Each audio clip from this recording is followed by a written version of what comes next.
App download करने वाला क्या है? Play store. Play store. ऐसी जगह आप जानते हो, ठीक है ना।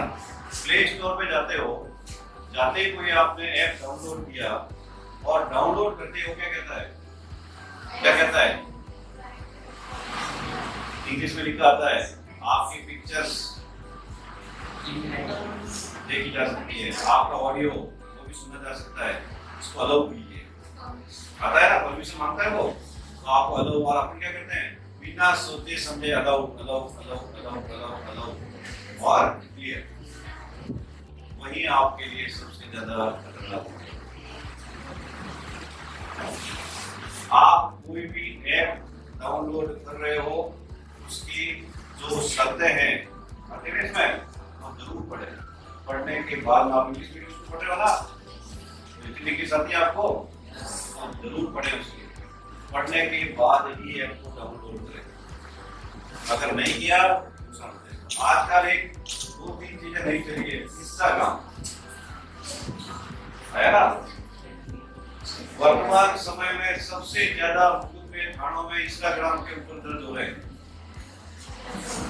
इंस्टाग्राम आईडी बना दी, मेरा नाम की आईडी बना दी, उसके नाम की आईडी बना दी और उसमें फोटो डाउनलोड कर दी, वीडियो अपलोड कर दिए। देखिए मैं आपको स्पष्ट बता रहा हूं, अगर कोई भी व्यक्ति कोई भी वीडियो, कोई भी फोटो, कोई भी ऑडियो अगर किसी भी अदर मोबाइल डिवाइस पे भेज देता है, ठीक है ना, तो और अगर उसमें कुछ ऐसा मैटर है जो अश्लील है, जो अश्लील है, धारा 67A आईटी एक्ट, धारा 67A आईटी एक्ट के तहत, चाहे वो लड़का हो, लड़की हो, औरत हो, आदमी हो, 5 साल की सजा है। कितनी सजा है? 5 साल। और 1 लाख रुपए जुर्माना, जो 5 लाख तक का हो सकता है। आ गया समझ में? आपको तो क्या है, सिर्फ सा मोबाइल मिला, एक क्लिक किया, सीधा जेल। और ये चीज है ना, छुपी नहीं रहती, बता देता हूँ। आप मोबाइल में जो कुछ भी कर रहे हो ना, तो कभी भी निकाला जा सकता है। आप कह रहे हो मैंने करके नहीं, एक एक्ट है और एक सिविलियन जस्टिस एक्ट। क्या नाम है उसका? सिविलियन जस्टिस एक्ट, ठीक है। बालकों का संरक्षण अधिनियम। उसमें 2 प्रकार के बालक बताए गए हैं। कितने प्रकार के? एक तो विधि से संघर्षरत बालक, क्या बताया गया है, मतलब जो कानून से संघर्ष कर रहा है, कानून को तोड़ रहा है, ठीक है साहब। और एक है जिसको कानून की आवश्यकता है, ठीक है ना, जैसे कोई माइनर बच्चा है और उसको दुकान पे काम करने के लिए लगा रखा है, उसकी तो कानून मदद करेगा ना, ठीक है ना। और एक है कि साहब खुद ही नियम तोड़ रहा है, कोई नाबालिग होते हुए भी नाबालिग के साथ में गलत काम कर रहा है, तो फिर वो उसके सजा होगी। उसको जेल नहीं भेजा जाएगा, उसको भेजा जाएगा बाल सुधार गृह। कहाँ भेजा जाता है? बना हुआ आपने मंडोर रोड, किसी ने देखा होगा करके, मंडोर है ना अपने, क्या नाम है इसलिए, और से क्या हुआ है वो गोकुली के गाँव, गोकुली के गाँव के पास बना हुआ है बाल सुधार गृह। वहाँ जाके देखिए, काफी अंदर एज लड़के बंद है, ठीक है ना। तो अपने को उनको भी सेफ रहना है, और कानून की जानकारी मैं इसलिए दे रहा हूँ कि कानून भी आपको पता हो। देखिए और एक बता रहा हूँ ना, महिलाओं को और भी कानूनी अधिकार है। आपको तो बता दिए, बच्चों के मैंने बताया पॉक्सो एक्ट बना हुआ है, सिविल जस्टिस एक्ट बना हुआ है, ठीक है, सब कुछ बना हुआ है जो आपकी सेफ्टी के लिए है। साथ में ही आपके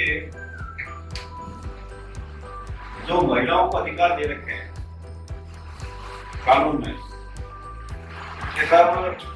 वैसे कोई भी सरकारी आदमी का होता है ना, तो पहले उसकी परमिशन लेनी पड़ती है उसके अधिकारी से, हम इसके खिलाफ मुकदमा दर्ज करें, आप अगर परमिशन दोगे तो होगा।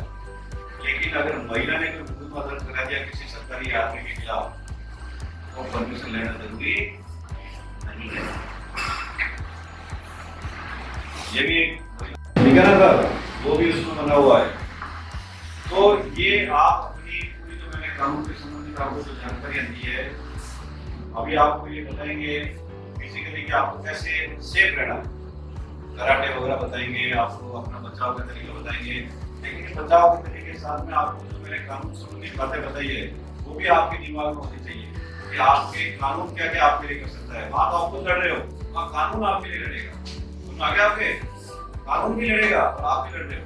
अगर आपने अपने, हाँ एक और सबसे इम्पोर्टेंट चीज आपके दिमाग में आया साहब, मान लीजिए कोई आपके साथ में बदमाशी कर रहा है, जैसे बच्चे आए, बच्चे या महिलाएं, ठीक है, आपके साथ में कोई जबरदस्ती कर रहा है, क्या कर रहा है, अब आप आपके हाथ में उसमें मान लीजिए कोई चाकू आ गया, कोई लकड़ी आ गई और आपको मैंने मार दिया, मर गया, तुम्हें और जेल चला जाऊंगा या जेल चले जाऊंगी, आता है ना ये नहीं। कानून आपको आत्मरक्षा का अधिकार देता है। क्या करता है कानून? आपको आत्मरक्षा का अधिकार देता है। धारा 100, ठीक है ना, पुरानी आईपीसी की धारा 100 है, वो स्पष्ट कह रही है 7 कारण बताए। कितने कारण है? 7 कारण बताए जिसमें कोई भी व्यक्ति अपने बचाव करने में सामने वाले की मृत्यु तक कारित कर सकता है। क्या कर सकता है? और उसको सजा नहीं। पहला है कि अगर कोई व्यक्ति आपको मारने आ रहा है, मारने मतलब हत्या करने आ रहा है, ठीक है ना, और आपने उसके अपने बचाव में उसको मर्डर कर दिया, लेकिन साबित आपको करना पड़ेगा, ठीक है ना, तो आप उसको मार सकते हैं। दूसरा है कोई गंभीर चोट आपको लगा तलवार लेके आ रहा है, अगर हाथ टूटेगा, पांव टूटेगा, उसको भी मार सकते हो। तीसरा बलात्कार के आशय से, ठीक है ना, मतलब गलत कार्य करने की इच्छा से कोई भी अगर आदमी किसी स्त्री के साथ जबरदस्ती करता है और वो स्त्री सामने वाले व्यक्ति को मार देती है, अपराध नहीं है, ठीक है ना। अप्राकृतिक यौन प्रश्न वाला है, उसमें भी कोई अपराध नहीं है। कोई आपका जबरदस्ती अपहरण कर रहा है, विपहरण कर रहा है और आप बचाव में अगले को मार दिया, बिल्कुल आपका अधिकार है। कोई आपके ऊपर अमली हमला कर रहा है, अमली नहीं कहते, कोई फिल्म आई थी, नाम भूल गया मैं उसका, ऐसी डटे का फिल्म आई थी नहीं, वो शायद वही किया, तो उसमें देखिए वो ऐसी हमला करता है, ऐसी डटे, उसमें भी अगर आप सामने वाले की अगर मृत्यु कारित करते हैं तो वो भी कोई अपराध नहीं है। तो ये आपको आत्मरक्षा का अधिकार जो कानून दे रहा है, कानून ने भी आपको आत्मरक्षा का अधिकार दे रहा है। मार नहीं सकते उसको सामने को, और खुद ही नहीं, कोई अलग आदमी है, तीसरा आदमी खड़ा है और उसको लगा कि यार ये इसको मार रहा है, मैं इसको बचा, मैं इसके कदम कर दिया, तो इसकी गिरफ्तार पत्र हो गया, वो सामने आदमी, उसका भी अपराध नहीं, ठीक है ना। तो ये कानून की जानकारी आपको होना जरूरी है कि आप स्वयं की या किसी अन्य व्यक्ति अगर प्राइवेट प्रतिरक्षा, उसकी निजी प्रतिरक्षा का प्रयोग करते समय अगर सामने वाले की मृत्यु कारित हो जाती है, उसको कोई चोट कारित हो जाती है, तो वो अपराध अगर समझ में आके, अगर कोई टीचर आपको शाबाशी दे रहा है या कोई भी आदमी शाबाशी दे रहा है तो अलग में करे, ठीक है ना, लेकिन शाबाशी देने का तरीका भी अलग अलग है। समझ आ गया आपके? उस समय आपको लगता है कि ये मतलब कुछ गलत जा रहा है, तो एक 2012 में एक नया एक्ट बना है, 2012 में एक नया एक्ट बना है जिसको कहते हैं पॉक्सो। क्या कहते हैं? POCSO, prevention of child from sexual offences, बच्चों का लैंगिक अपराधों से संरक्षण के लिए। मतलब आपके साथ में कोई भी अगर गाली गलौज कर रहा है, आप थाने में जाके मुकदमा दर्ज करा सकते हैं। आपके गलत हाथ लगा रहा है वो, आप थाने में जाके मुकदमा दर्ज करा सकते हैं, और बाकायदा मुकदमा दर्ज होगा ही, 100% होगा, पुलिस को करना पड़ेगा, वहाँ मैंडेटरी है। क्या है? समझो मैंडेटरी का मतलब अनिवार्य, मुकदमा दर्ज करना ही पड़ेगा, पॉक्सो में मुकदमा दर्ज होगा ही। दूसरी बात, काफी बार हमने थानों में देखा है कि बच्ची है, मान लीजिए 15 साल की है, 16 साल की है, काफी कैसे जाते हैं कि साहब वो घर से भाग गई किसी लड़के के साथ, वापस आती है लड़के के, मैं मन से गई थी, तो मेरे मन से गई थी, तो आपकी सहमति सहमति वैल्यू नहीं रखती है। ये कानून कहता है 18 साल, कितने 18 साल तक का अगर कोई भी बच्चा है और अगर वो ये भी कहता है कि मेरी सहमति से हुआ है, कानून नहीं मानेगा, अगले को सजा देगा। ये आपका मोहर है।